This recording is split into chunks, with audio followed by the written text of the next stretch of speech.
GTU online MCQs exam for tool engineering subject.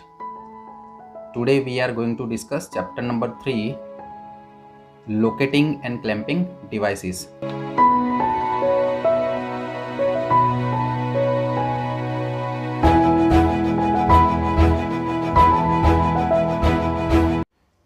Question 1. Establishing a specific position relationship between the cutting tool and the job is called.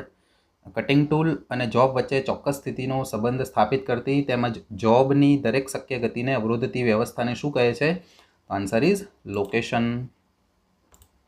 Next one is the system which holds the workpiece against the cutting force without causing any damage to it is called. જોબને cutting ફોર્સની સામે કાર્ય કરી location સિસ્ટમમાં બરાબર ગોઠવી રાખતી વ્યવસ્થાને શું કહે છે ફ્રેન્ડ્સ? તો answer is B, clamping. It's a clamping device to hold the workpiece against the cutting force of the tool. Next one is give the principles of locating and clamping. Locating and clamping na principles. સિદ્ધાંતો શું છે? So here is option reduction in operation time. Operation time માં ઘટાડો કરે છે. Increase in productivity. Productivity means ઉત્પાદકતામાં વધારો કરે છે. C. Reduction in production cost. તેમજ ઉત્પાદન કોસ્ટમાં ઘટાડો કરે છે. So all of the aboves are the principles of locating and clamping. So answer is all of the above. Next one is state the principles for correct location. સાચી રીતે location કરવા માટેનો સિદ્ધાંત કયો છે? તો ફ્રેન્ડ્સ આ ચાર ઓપ્શનમાંથી બધા જ છે. All of the above. 3, 2, 1 location principle. પછી putting at a least locating points. થોડા જ લોકેશન પોઈન્ટ્સ મૂકીને કરેક્ટ લોકેશન પદ્ધતિ મેળવવી. તેમજ making location fool proof location મેળવીને. Figure shows the 3, 2, 1 locating principle. Here putting 1, 2 and 3 locators. તેમજ અહીંયા 4 અને 5 અને અહીંયા 6. So it is called 3, 2, 1 locating principle. Next one is 3, 2, 1 location principle is also known as. 3, 2, 1 location સિદ્ધાંતને બીજા કયા નામથી ઓળખવામાં આવે છે? So the answer is 6-point location. And here is the figure. These locators are 1, 2, 3, then 4, 5. Here putting the 4, 5 and 6. Locator મૂકીને 6 locator આપણે મૂકીને તેની ડિગ્રી ઓફ ફ્રીડમને રિસ્ટ્રિક્ટ કરીએ છીએ. So it is called 6-point location. Next one is how much degree of freedom will restrict by the book placed on the table for the location. Location માટે table પર મૂકેલા પુસ્તકની કેટલી ગતિ અવરોધશે? So the answer is 1 translatory and 2 rotary. એ કેવી રીતે એ આપણે સમજીએ. તો તમે જોઈ શકો છો. તો આ એક્સ એક્સિસમાં ટ્રાન્સલેટરી મોશન છે. આ બ્લુ કલરનું જે ચિહ્ન છે વાય એક્સિસની ટ્રાન્સલેટરી મોશન છે. અને યલો કલર જે છે એક્સિસનો એ ઝેડ એક્સિસની ટ્રાન્સલેટરી મોશન છે. તો તમે જોશો ટ્રાન્સલેટરી ધેર આર 3 ટ્રાન્સલેટરી મોશન્સ. તો અહીં બુક એક્સ એક્સિસમાં ટ્રાન્સલેટરી મોશન કરી શકશે, બરાબર. વાય એક્સિસમાં બી કરી શકશે, પણ ઝેડ એક્સિસમાં એ મૂવમેન્ટ નહીં કરી શકે. સો એની કેટલી રિસ્ટ્રિક્ટ થશે મૂવમેન્ટ? 1 translatory and 2 રોટેશનલી. તમે મિત્રો જોઈ શકો છો એક્સ એક્સિસમાં એ રોટેશન એનું નહીં થાય, બરાબર. અને ઝેડ એક્સિસમાં બી રોટેશન નહીં થાય. ફક્ત એનું રોટેશન વાય એક્સિસમાં એનું રોટેશન થશે. તો 1 ટ્રાન્સલેટરી અને 2 રોટેશનલી મોશન રિસ્ટ્રિક્ટ થશે. Next one is how much degree of freedom will restrict by the cylindrical object placed in the V block for the location. So the answer is 2 translatory and 2 rotary. તમે એક cylindrical ઓબ્જેક્ટને વી બ્લોકમાં વિચારો તો એની કેટલી degree of freedom restrict થશે? Total ટ્રાન્સલેટરી motion હોય છે 3 અને ટોટલ રોટેશનલી મોશન હોય છે 3. તો એમ ટોટલ 6 ડિગ્રી ઓફ ફ્રીડમ હોય છે કોઈ પણ ઓબ્જેક્ટની. એ આપણે વધુમાં વધુ રિસ્ટ્રિક્ટ કરવાની હોય છે જેથી કરીને કટિંગ ફોર્સની સામે એ ઝીલી શકે અને પ્રોપરલી એનું મશીનિંગ થઈ શકે. Next one is how much degree of freedom will restrict by the job claimed in a check for the location. હવે અહીંયા પાછી એ જ વાત થઈ જાય કે લેથ મશીનના ચકમાં કોઈ ઓબ્જેક્ટને પકડેલો હોય તો એ કેટલી ડિગ્રી ઓફ ફ્રીડમ રિસ્ટ્રિક્ટ થશે. તો ફ્રેન્ડ્સ એ ખાસ યાદ રાખવાનું કે લેથ મશીનમાં કોઈ પણ ઓબ્જેક્ટ પકડેલો હોય તો એની બધી જ ડિગ્રી ઓફ ફ્રીડમ રિસ્ટ્રિક્ટ થઈ જશે. So the answer is 3 translatory and 3 રોટેશનલી.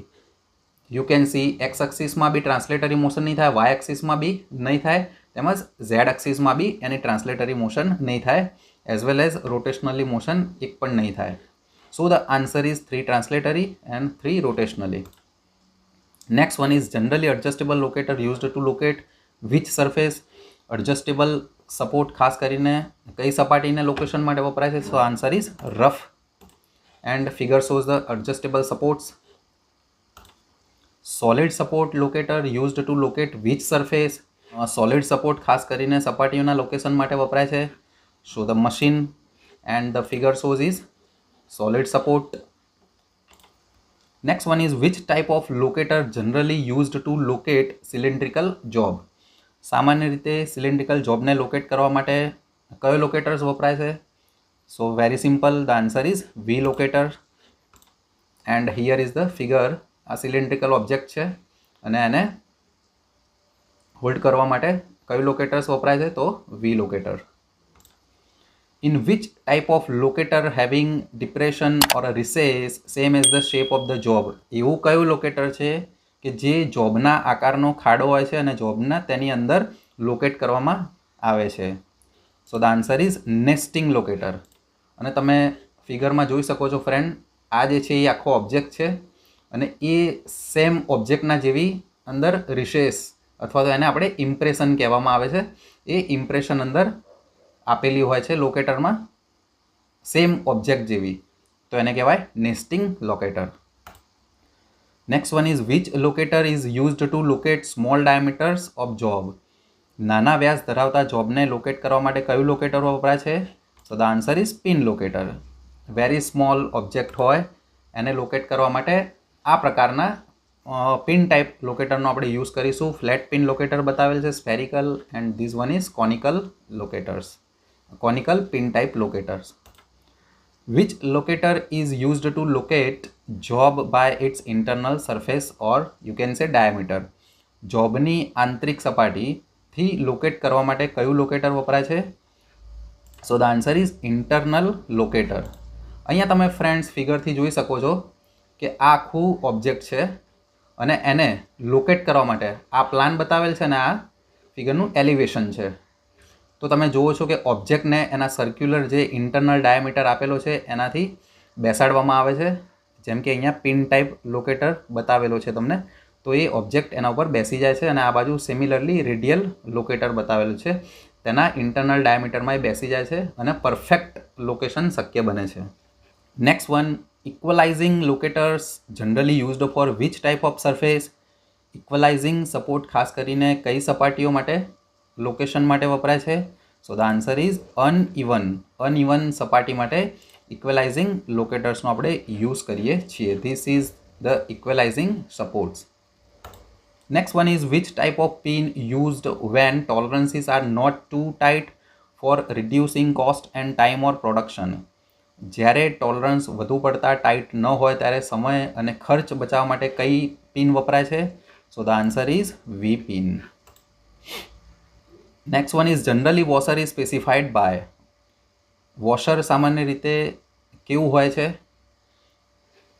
So the internal diameter. અહીંયા તમે નંબર ઓફ વોશર્સ જોઈ શકો છો કે કેવું હોય, એનો આઉટર ડાયામીટર હોય તેમજ ઇન્ટરનલ ડાયામીટર પણ હોય. Next one is the device is used two remove the workpiece from the jig and fixture is called as. Jig અને ફિક્સચરની બોડીમાંથી વર્કપીસને બહાર કાઢવા માટે કયું સાધન વપરાય છે? તો ફ્રેન્ડ્સ ક્લેમ્પિંગ, એ તો વર્કપીસને હોલ્ડ કરવા માટે વપરાય છે. લોકેટર, તો એ પરફેક્ટ લોકેશન માટે વપરાય છે. હિયર ઇજેક્ટિંગ, તો ઇજેક્ટિંગ ડિવાઇસ એ મશીનમાં અથવા તો જીગ અને ફિક્ચર્સમાં વર્કપીસને લોડ અને અનલોડ કરવા માટે આપણે યુઝ કરીએ છીએ. તો answer is ejecting device.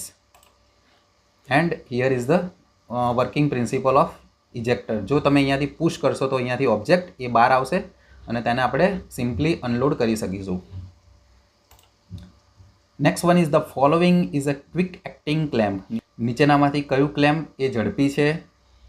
So the answer is કેમ operated clamp and the figure is shows the cam operated clamp.